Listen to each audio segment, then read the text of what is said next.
Welcome back everyone to my Let's Play of Royal Stone. Last episode, Eva defeated Savoy, a wind commander, and I guess overlooking the battle was Savoy's commander, General Swift. So he's gonna be a tough nut to crack, but the good thing about him, he's really strong, but he's not going to advance toward us until we get within his range. So we're just going to basically hang back here, let all these other minions come toward us, take them out, and then we could advance and just take out General Swift and his one bodyguard, which is a water elemental character. That's the only one who isn't a wind enemy in this stage. Everybody else up there is wind. We have 4 like these wolf enemies with 141 hit points. We have 2 that look like those captains. That spin around.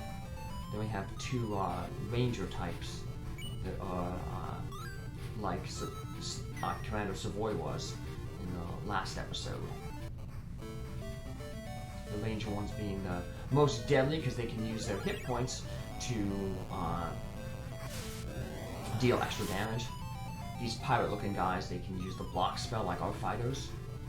We just passed the turn. We do have one more character off to the side, the water character, but remember, water is weak to wind, so that's why we just had him retreat vastly, our pirate.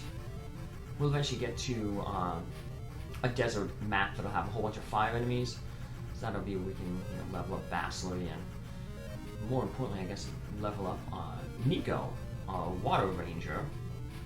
He's been with our army for quite some time, but has not seen battle at all. Because, like I said, I'm trying to build up my fighters first, get them all leveled up, then I can put them on the bench. We will max out on Pauline here. Those wolf guys give 10 experience, and that is exactly what Pauline needs to max out her level. So we just want to make sure we feed one of those wolf kills to Pauline. You don't want to give her anything else, because then that experience will go to waste. And experience is pretty tight. Trying to manage it and get everybody up to, max level. So we're going to just try to avoid wasting any experience that we can. If we can avoid wasting it, definitely going to do that. Ouch, those specials hurt pretty bad. Don't mind feeding experience into Eva here. A lot of these guys are going to attack Eva because they aggro to her. It's just the way the game's coded, because remember, if she dies, it's game over. So even though we used boost there, some of these battles we won't actually use boost with Eva, because we don't want to kill the enemy that comes to fight us. Because if we kill the enemy that comes to fight us, then a new one will just take its place and hit Eva again. So sometimes it's just going to be in our best interest to just weaken an enemy and prevent another one from coming in. This will, of course, also feed some more kills then into our fire, and our wind guy wasn't necessarily planning this, but some of the enemies will be weakened to the point where a wind character will be able to just sneak in there and get a kill. So like I said, this guy's a guy we probably could use boost on and finished him off. But then, like I said, a new enemy will just come in and attack and potentially hurt Eva. We use our Memento spell. Turn these guys into a pepper. Beat them down. Form a little wall here. Our wizard Papure is really squishy. Has really bad defense, doesn't have a lot of hit points, and doesn't have the Memento spell to basically make, or a dog spell, to basically cut damage in half. So Memento just stop them from attacking once in with dark. If we initiate the attack, prevents them from attacking twice. But like I said, a wizard doesn't have a spell like that, so sadly she will take a lot of damage. So we're going to create this little wall to prevent any of these characters from reaching her. There's a nice evade there. As you can see, if the special attack misses, they don't lose any hit points. And that'll be the same with our characters then too. So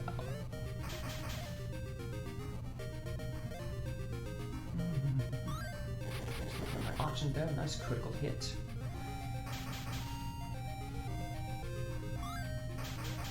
Take him down a decent size. Look at that. They're so bloodthirsty that he's going to attack at an elemental disadvantage.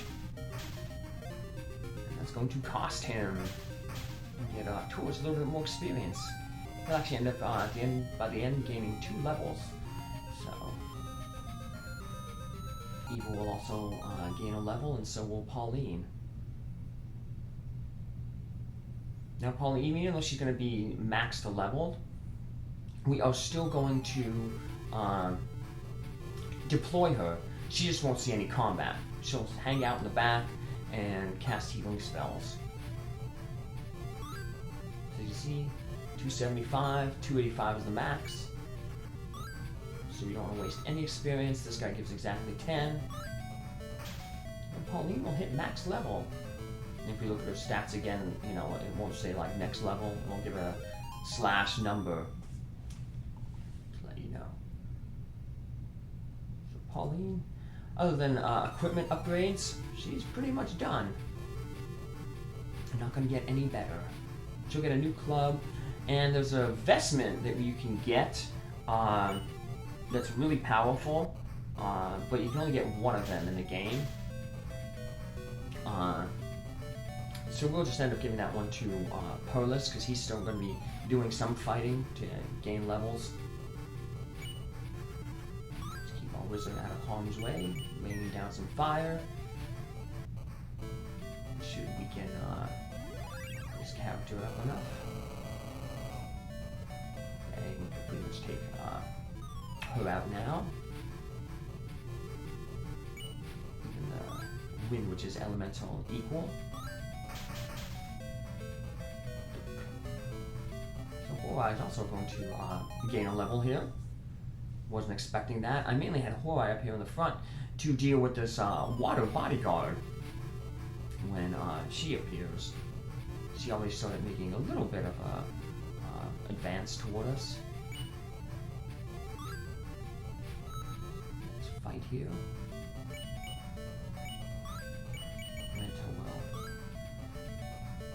Probably could have taken him out with a boost, but then we would have taken some damage. And I don't want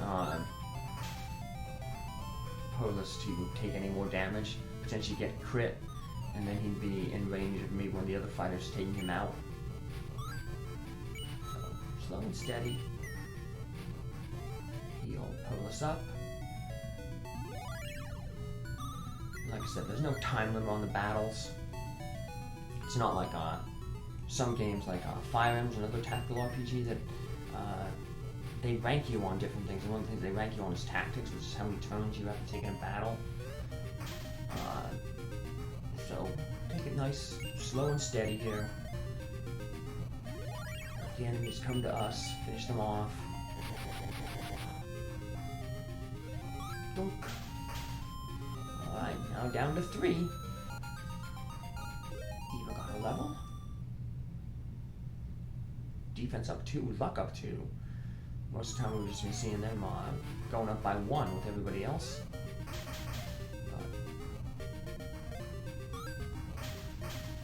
So close to finishing off. And so close to being finished off. You never know when those critical hits are going to pop up. Maybe that percentage has something to do with the critical hits. Like I said, I still haven't managed to find out anything about that. Maybe that's the percentage of them getting crit. There's going to be quite a few critical hits in this battle here. Now, unfortunately, Taurus is in the range of the water elemental character, and we don't want, obviously, him to get attacked because it's an elemental disadvantage. Or we can create a wall around him to keep him safe with our wind character, Hore, Eva at the bottom, and then we can put Perlis at the top. And that'll wall off Taurus there from getting attacked. He's going to need a little bit of healing. But we have both Perlis and Eva who can heal. So we'll see who wants to do what. And we know that character is water because, like I said, I played the game before. I played this battle before. So I don't have to use scan to reveal. I can use, instead I can use the flash spell, which is the wind-based spell, to deal a lot of damage and weaken that enemy up while I reveal it. And even though Hore here is in no danger of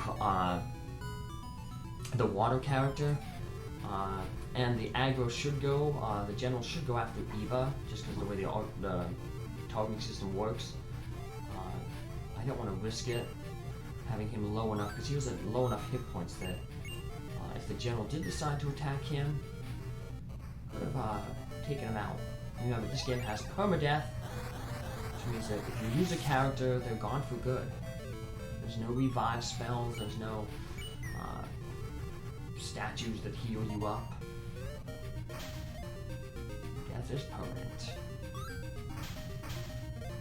Didn't want to boost here because I want to give this experience to somebody else. I originally thought of giving it to the wind character, like I said, because the main reason he was here was basically to deal with that one water character. But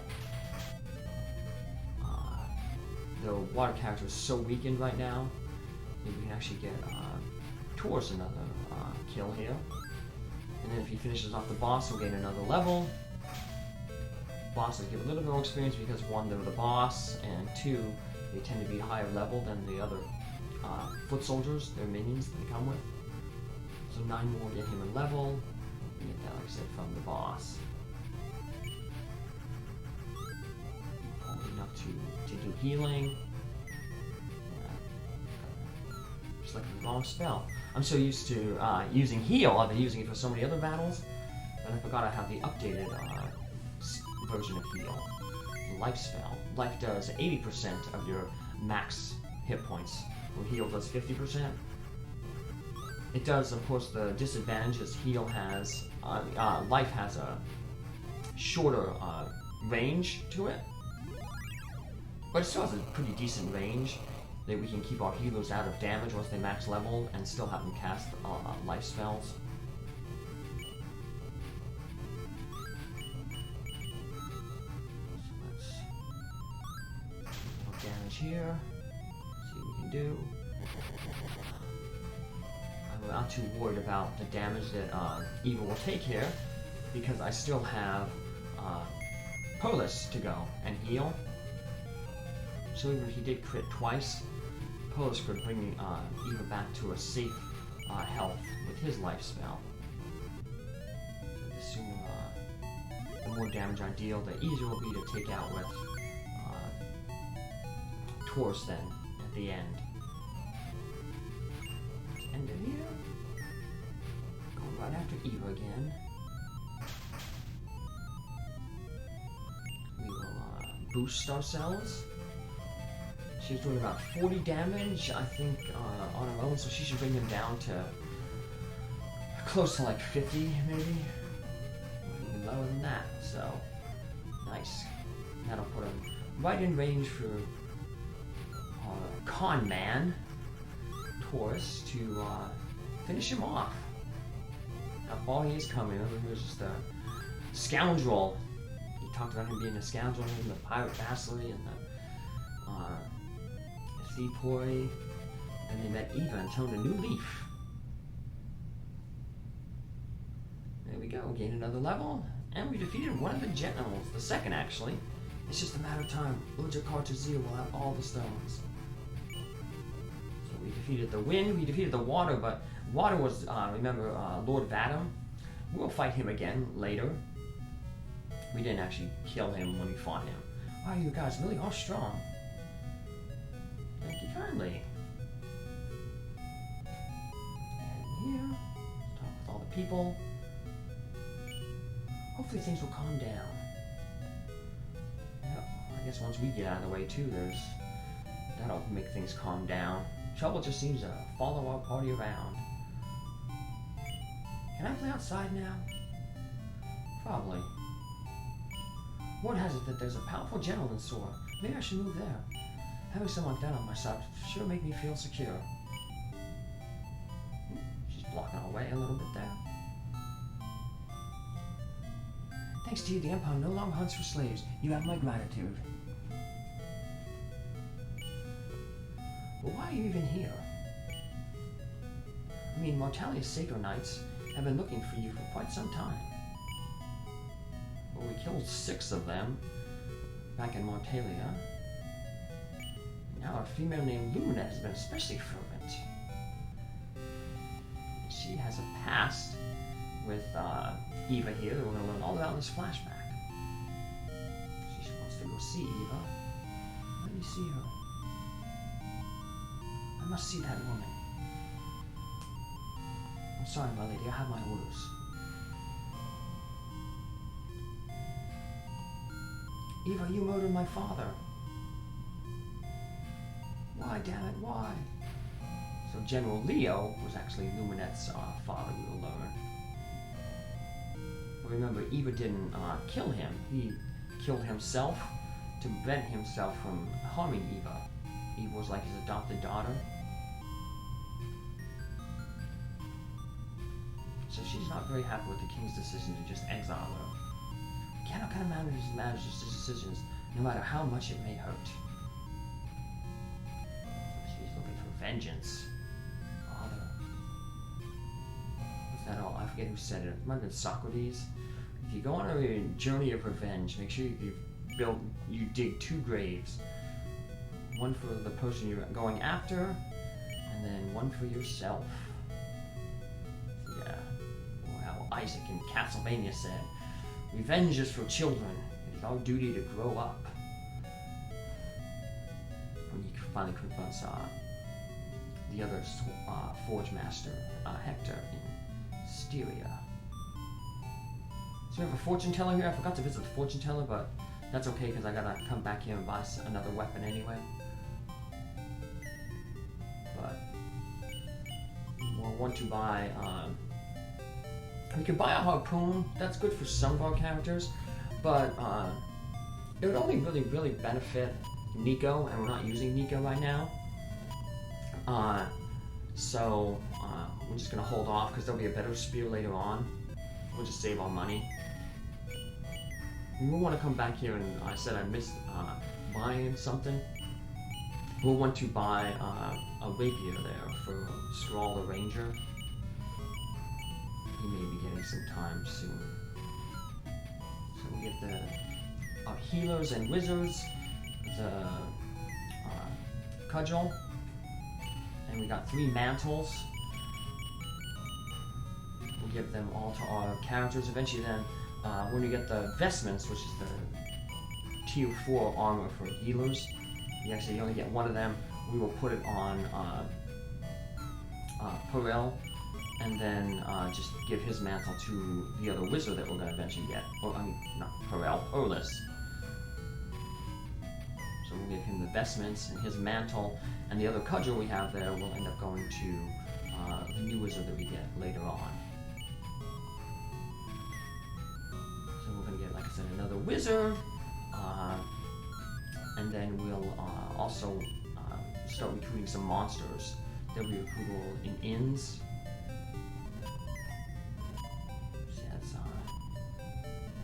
I was gonna say, it's weird, you know, a monster comes into the inn and it's like, you know, hey, you just let it in there.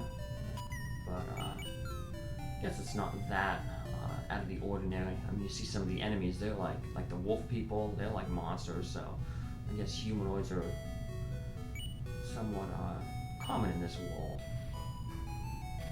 So save our game, make a different save, and I'll be back in the next episode. Take care, have a good one, see you then. Bye!